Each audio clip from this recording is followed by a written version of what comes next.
y no me refiero a la embajada.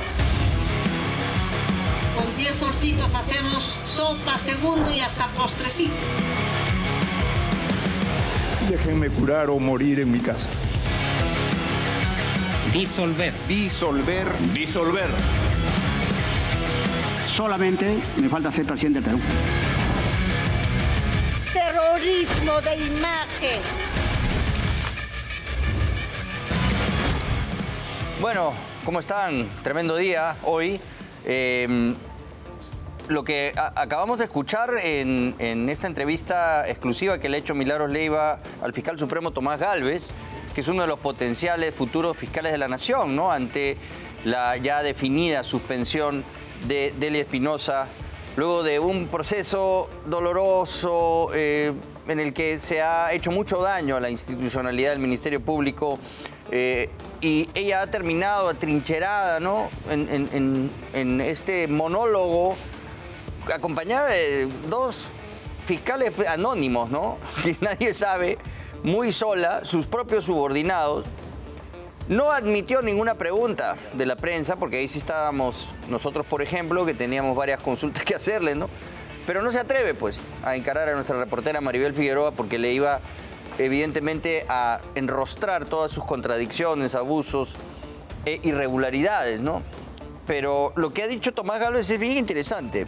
Ella ya queda suspendida y a partir de mañana no ejerce ya más el cargo de fiscal de la Nación, pero formalmente esto se comprende el lunes, que es el siguiente día laboral, ¿no?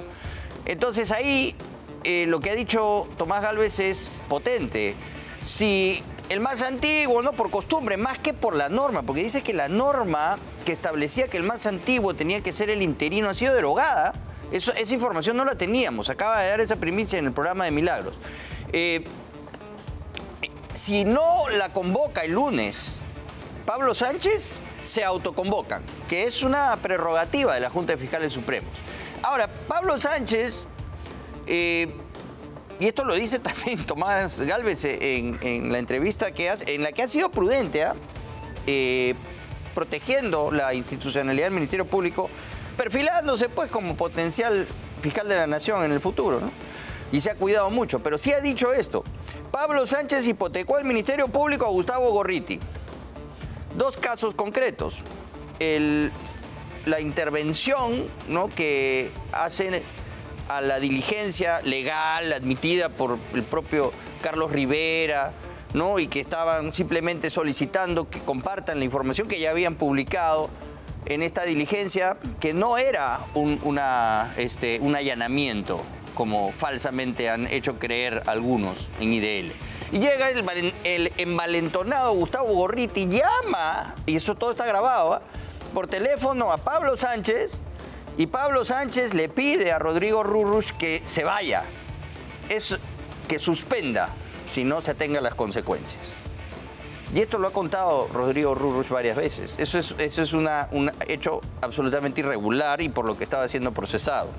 Y luego el caso Chisac, ¿no? Él contrata a esta empresa de asesoría cuando tenían perfectamente bien al personal que podía hacer este trabajo mediático, una gerencia de comunicaciones en el Ministerio Público, y no era necesario contratar a Chisac, donde está metido y es socio Pedro Salinas, ¿no?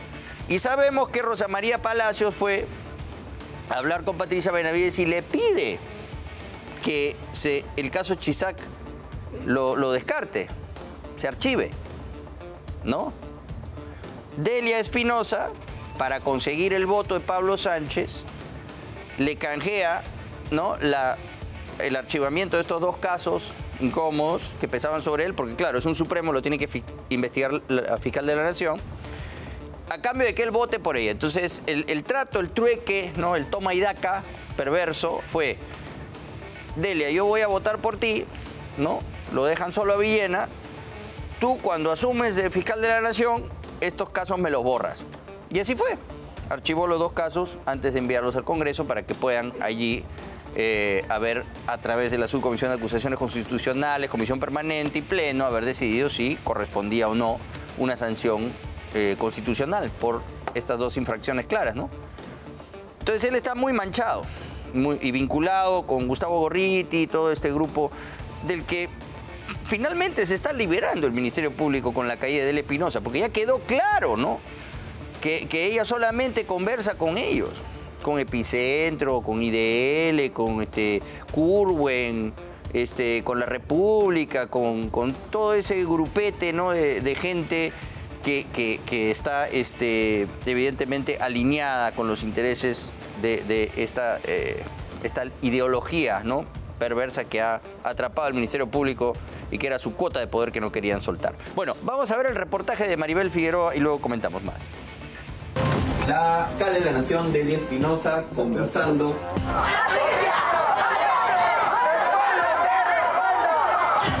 Hoy es el Ministerio Público, mañana puede ser el Poder Judicial.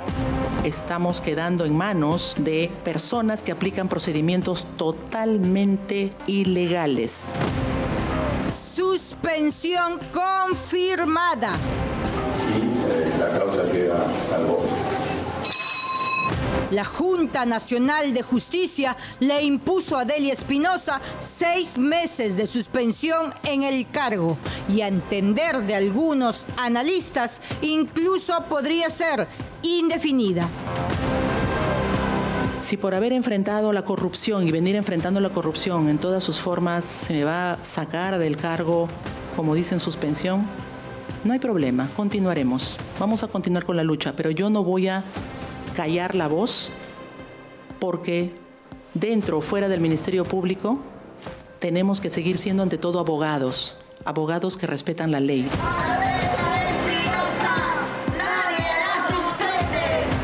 Fue una larga agonía. Su mensaje ya no tenía que ver con su función. Espinosa decidió seguir el consejo de quienes la guían.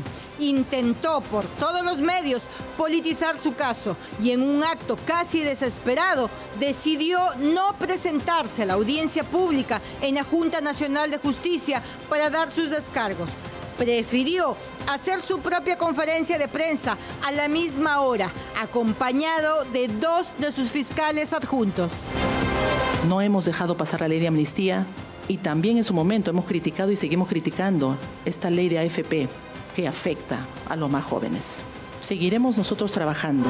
El más alto funcionario del Ministerio Público es el primero en tener que obedecer la ley y las decisiones de los organismos constitucionales. Por lo tanto, si la Junta en sus competencias ordena reponer a una persona en su cargo, la Fiscalía de la Nación no es quien, en cabeza del fiscal de la Nación de turno, de poder discutir esa decisión.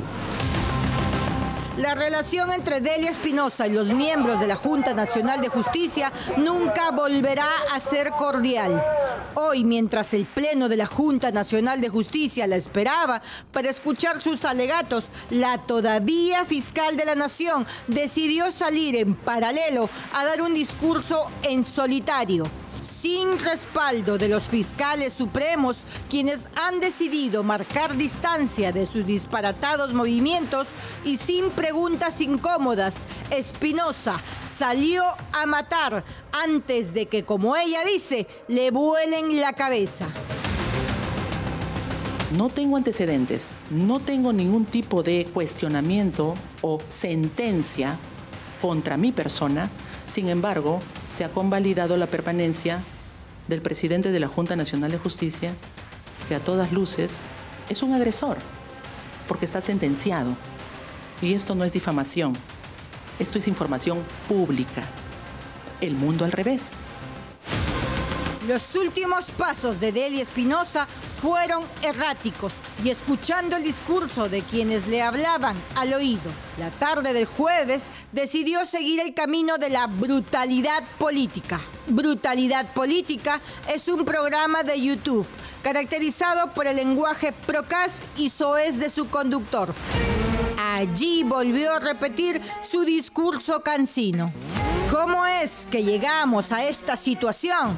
Esto es un reflejo ineludible para mí del bajo estándar que se ha exigido para designar fiscales supremos. Que el actual fiscal de la Nación y la fiscal de la Nación anterior no tiene tiempo. Delia cortó para siempre con la Junta Nacional de Justicia y la calle una vez más se ha dividido. Delia Espinosa, el pueblo te respalda. Están los fanáticos de la fiscal de la Nación que ven persecución política por todos los rincones y por otro, los que creen que la Junta Nacional de Justicia es débil en sus decisiones y debería desaparecer.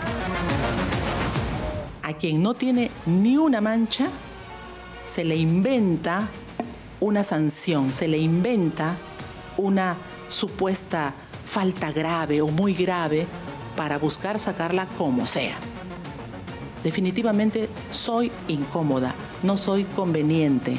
Para el poder político no soy amistosa. Es un comportamiento de espaldas a la Constitución y a la ley. Ella debió dar cara en la Junta Nacional de Justicia y no lo hizo. Pero para entender este caso, vamos al tema de fondo. La Junta Nacional de Justicia le abrió un proceso disciplinario a Delia Espinosa por 4 hechos muy graves. Primero, por haber omitido un fallo que ordenaba que la fiscal Patricia Benavides retome sus funciones como fiscal suprema y fiscal de la Nación. 2, que Espinosa Valenzuela continúe ejerciendo como máxima autoridad de la Fiscalía como si nada hubiera pasado. 3, no recibir a la fiscal Benavides cuando ésta acudió al despacho de la Fiscalía de la Nación el 16 de junio pasado para tomar posesión del cargo. 4, por no convocar a sesión de Junta de Fiscales Supremos para formalizar la restitución. Finalmente, por haber instigado a que personal fiscal y administrativo del Ministerio Público se constituyera al piso 9 del edificio, ese mismo 16 de junio, para evitar dar cumplimiento a lo ordenado por la Junta Nacional de Justicia. Están a tiempo, siempre se está a tiempo, de que la decisión de ahora sea de no suspenderme, porque de lo contrario, como lo he venido diciendo en diversos medios, van a seguir acumulando infracciones constitucionales y delitos. ¿Qué peligro hay de que Delia Espinosa continúe como fiscal de la Nación? No es un tema de peligro, es un tema de respeto a la ley. Es el punto neurálgico. La persona tal vez llamada a ser la primera en obedecer la ley es aquella persona que por la Constitución garantiza la ley. Si esa persona desobedece las reglas del Estado de Derecho, pues no debe estar allí, porque manda nuevamente no solo un mensaje comunicacional hacia la colectividad, de que acá yo hago lo que quiero, sin importar quién decide correctamente. Fuentes allegadas a la Fiscalía indicaron que Delia Espinosa empezó lo que fue su último día en el cargo muy temprano. En ese momento despachó con sus abogados, liderados por Luciano López, para analizar la acción de amparo que habían presentado en los últimos días ante el Juzgado Constitucional de Lima, solicitando una medida cautelar que paralice el proceso disciplinario en la Junta Nacional de Justicia. Sin embargo, su destino era inevitable.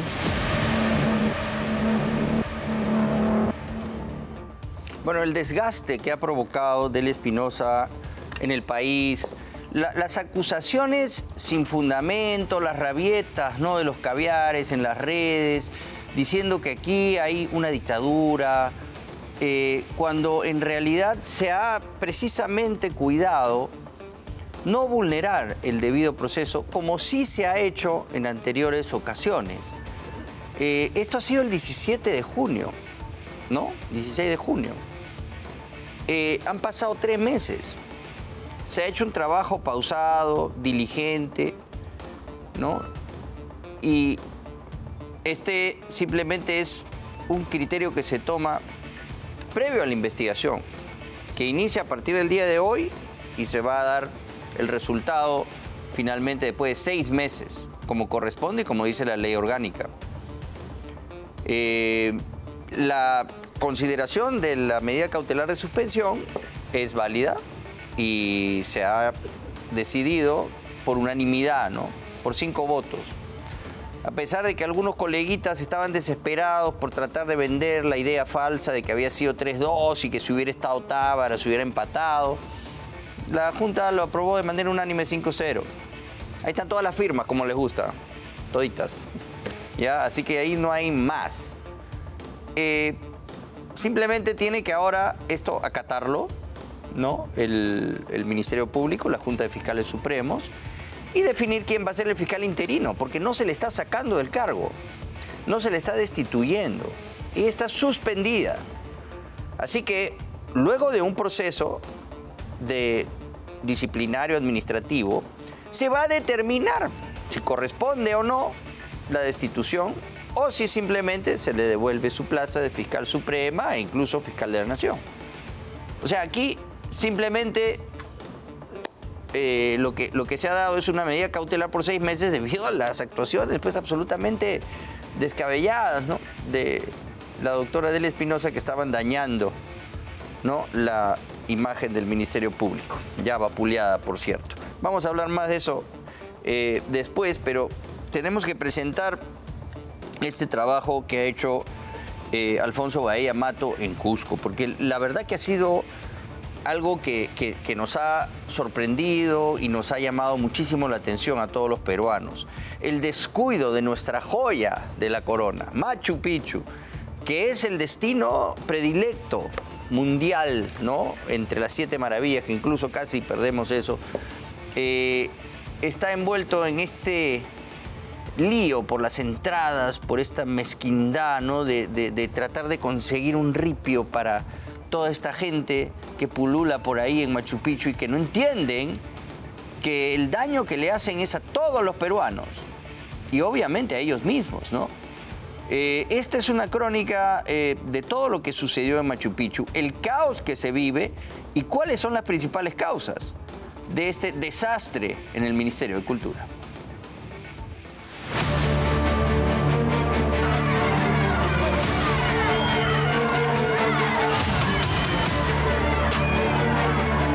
Lamentablemente es una vergüenza para el turismo. Esto lo está mirando el mundo.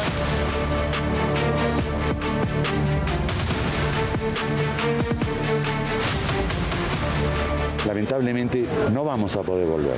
Y me llevo una idea, una imagen triste.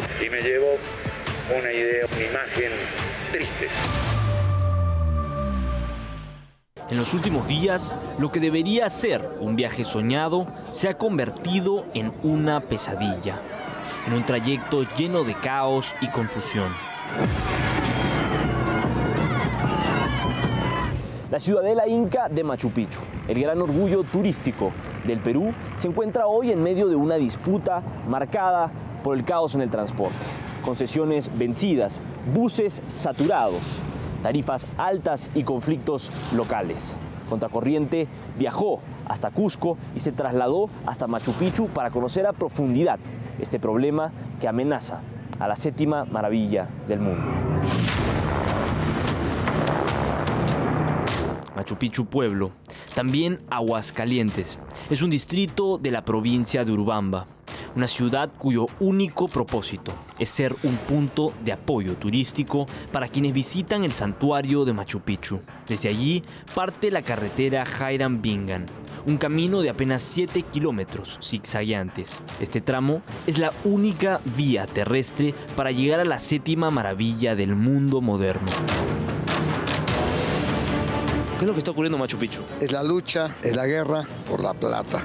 Todos quieren hegemonizar el manejo de los buses que suben desde la ciudad de Machu Picchu hacia el centro arqueológico. Durante más de 30 años, el servicio de transporte por esta vía fue operado únicamente por la empresa Concetur Machu Picchu SAC, en concesión otorgada por la Municipalidad de Urubamba.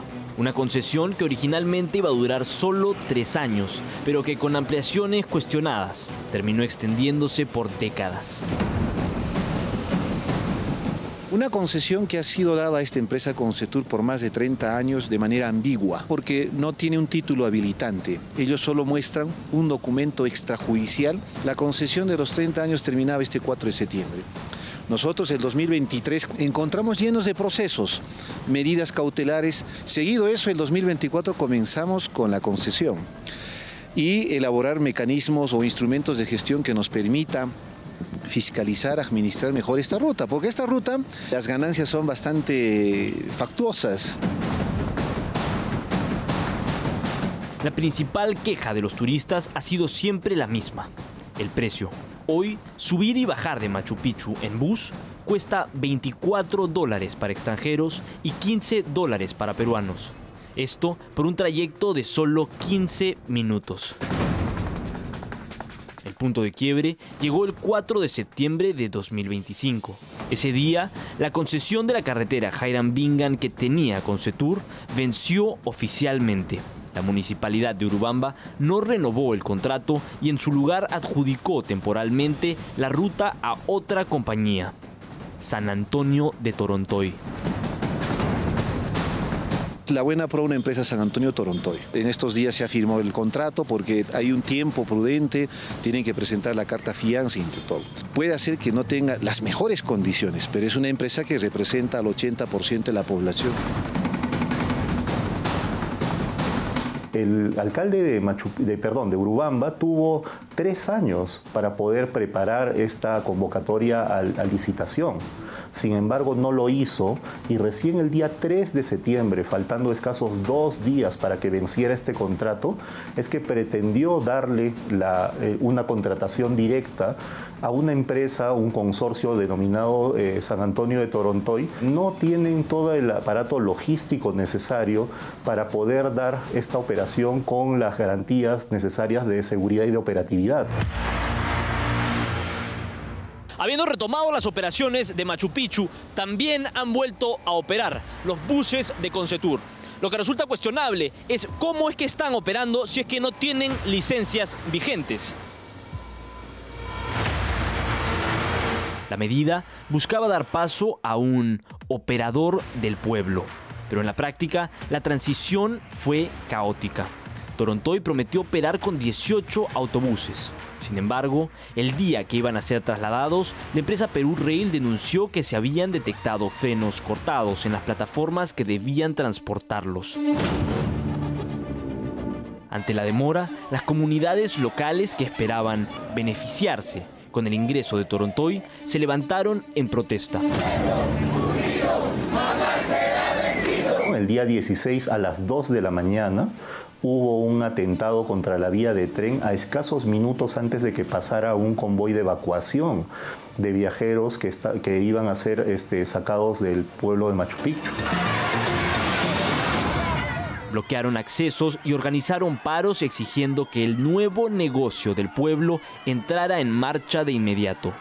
Lamentablemente, la empresa de Concetur, que es una empresa que ha estado funcionando hasta el 4 de este mes, ya culminó propiamente su concesión y lo que estamos pidiendo es que se cumpla la legitimidad. Es un monopolio porque solamente ellos están beneficiando a 60 familias, que son las 2 empresas más grandes que tiene dentro de la empresa Concetur.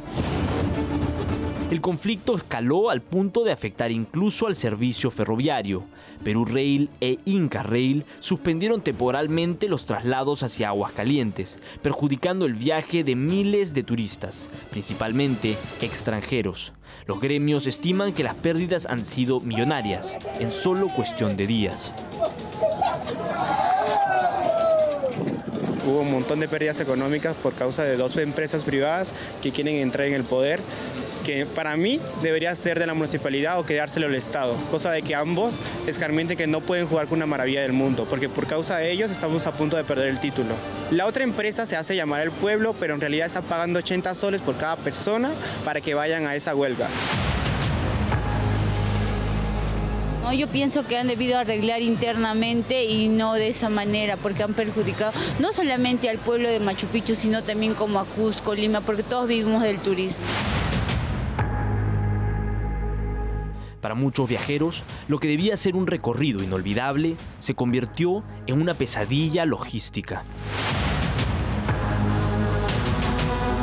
Organismos internacionales han advertido que si Machu Picchu no logra ordenar su sistema de gestión turística, podría arriesgar su reputación y en el futuro su estatus como patrimonio. Es decir, dejaría de ser la 7ª maravilla del mundo. Yo percibo como periodista que hubieron muchos errores. Machu Picchu no solo enfrenta el desgaste del turismo masivo mal planificado, sino también la pugna de ciertas empresas por controlar de forma absoluta el transporte en la zona. Es lógico que resolver este problema requiere de transparencia y de una reglamentación concreta, antes de que el daño a nuestro patrimonio sea irreversible. El caos de estos días es una advertencia. Si no se toman decisiones firmes y sostenibles, el verdadero riesgo no será solo perder dinero, sino poner en entredicho el orgullo y la herencia cultural más grande que tiene el Perú, nuestra milenaria cultura. Bueno, esto es algo por demás alarmante y que nos dice mucho de dónde debieran estar nuestras prioridades y quiénes son los que pueden, por esta mezquindad, por esta visión de corto plazo, ¿no? por esta angustia de tratar de manejar, ¿no? todos estos ripios que finalmente son en estas instancias manejados pues de esta manera tan absolutamente proscrita ya. Debe ser un servicio moderno, digital, un turista debe tener su ticket antes de viajar al Perú de manera digital por internet, o sea, eso ya es algo que se tiene que hacer, porque si no tienen su ticket en la mano ya no van a venir después de esto. Eso tiene que cambiar y los operadores en el Cusco tienen que entender que esto es en beneficio de ellos mismos y se han dado cuenta de todo lo que tienen que hacer, porque se están trayendo abajo su propia, ¿no? razón de ser, ¿no? su naturaleza. Pero en fin, vamos a ver en esta travesía tortuosa que tuvieron que padecer nuestros reporteros Alfonso Baey y su camarógrafo Rafael Berou, porque hicieron el recorrido, ¿no? Se pusieron los zapatos de los turistas y esto es lo que descubrieron.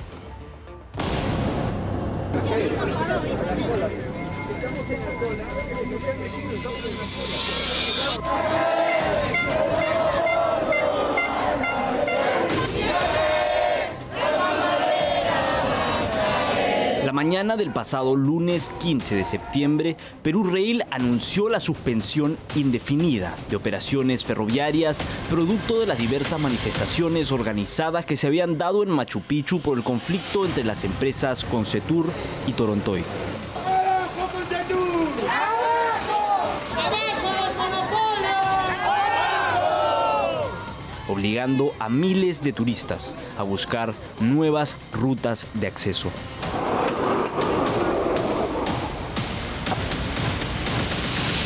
Hemos llegado con el equipo de Contracorriente a Cusco. Estamos arriba de la Plaza de Armas, justo por salir de la ciudad. Y es en este punto donde se genera el gran conflicto. Las vías para llegar a Machu Picchu están prácticamente bloqueadas. El lugar es hoy casi inaccesible. Solo en el primer trimestre de 2025, Machu Picchu registró casi 200.000 turistas entre extranjeros y nacionales. Una cifra que después de mucho tiempo empieza a emparejarse con los números prepandemia. Nos dirigimos a Ollantaytambo, desde donde habitualmente deberían salir los turistas para ir hacia Machu Picchu. La ruta habitual es de 1 hora y media o 1 hora y cuarto en el mejor de los casos, desde Cusco hasta Ollantaytambo, y desde la estación de trenes de Ollantaytambo tomar ya sea el Inca Rail o el Perú Rail para llegar hasta Aguascalientes y de Aguascalientes subir a Machu Picchu. Eso es lo que conocemos todos. Sin embargo, hoy, ante la suspensión de operaciones de los trenes, los turistas se ven obligados a tomar una ruta alterna, que significa 5 horas en carro y 2 horas a pie. Listo, hemos llegado finalmente a Ollantaytambo. Estamos en la estación de tren de Inca Rail y de Perú Rail y nos encontramos con una cola desmesurada. Las personas están haciendo cola desde hace horas, algunos desde las 9 de la mañana, esperando poder ingresar finalmente al tren que los va a llevar a Machu Picchu.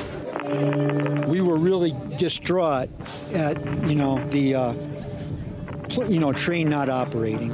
So You have tickets for Machu Picchu? yes, that's what we got going here. Are you going to get in there today or tomorrow? Today. How long have you been waiting? It's 9 o'clock in the morning. Yep. But we came 36 hours flight to here. So why? We want to see Machu Picchu. No ha pasado ni una hora desde que se habilitó el ingreso a los trenes y ya las personas empiezan a amontonarse, empiezan a colarse y empiezan a entrar por donde no deben. En vista de la saturación del tren, no nos quedó otra opción más que tomar la ruta alternativa que han estado tomando los turistas en los últimos días. Saliendo de Ollantaytambo, subimos en medio de nevados y curvas cerradas hasta Abra, Málaga, a casi 5.000 metros sobre el nivel del mar. Pasado ese punto, la vía desciende abruptamente hacia Ceja de Selva, pasando por Santa María, Santa Teresa, hasta llegar a la zona de Quillabamba. Es aquí donde se encuentra la hidroeléctrica, un lugar clave en esta ruta alternativa.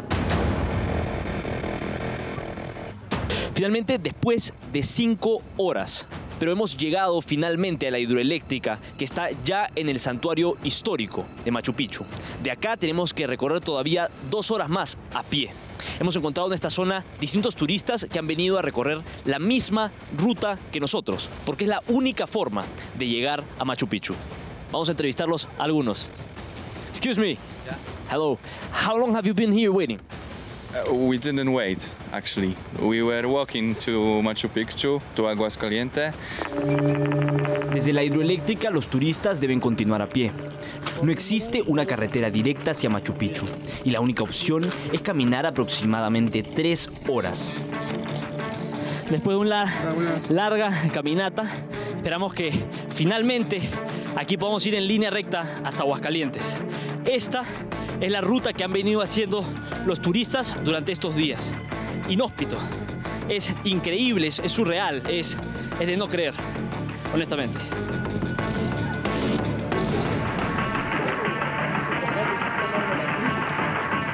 Finalmente, después de esta larga e increíble travesía, hemos llegado a Machu Picchu Pueblo, a Aguascalientes. Este era nuestro destino final para poder conocer qué es lo que está ocurriendo realmente aquí, abajo de la ciudadela de Machu Picchu. Y lo que encontramos es un panorama desolador. Siendo hoy septiembre, temporada alta, la cantidad de turistas es realmente baja. Y hoy entendemos por qué. Hemos venido en la noche de hidroeléctrica caminando con la linterna del celular nomás por toda la selva del Valle Sagrado hasta Aguascalientes. 3 horas con huecos y todo, ríos, todas esas cosas. Un poco peligroso, pero es una aventura arriesgada, pero peligroso. En primera instancia hemos perdido la esperanza de poder llegar acá por el tema del par. Así que tuvimos que tomar ruta Cusco hasta hidroeléctrica, como 6 horas en carro y altura correcto y para llegar acá hoy día. It's a hard walk because it's like big bumps with rocks. So yeah. In Cusco waiting, but yesterday we went to Ollantaytambo to take the train. And you couldn't take it? Well, no. We have struggled 3 days. En total, entre el viaje en auto y la caminata, el trayecto puede superar fácilmente las 9 horas de traslado desde Cusco hasta el ingreso de Machu Picchu Pueblo. No obstante, miles de turistas lo han adoptado como la alternativa real, sobre todo cuando ocurren bloqueos en la vía férrea. How long do you expect to walk? I don't know, maybe 2 hours. Que miles de turistas tengan que caminar horas por rieles estrechos, expuestos a caídas, lluvias y deslizamientos, no debería verse como algo normal. La ruta alterna se ha convertido en un parche frente al colapso del sistema ferroviario y a la disputa de los buses.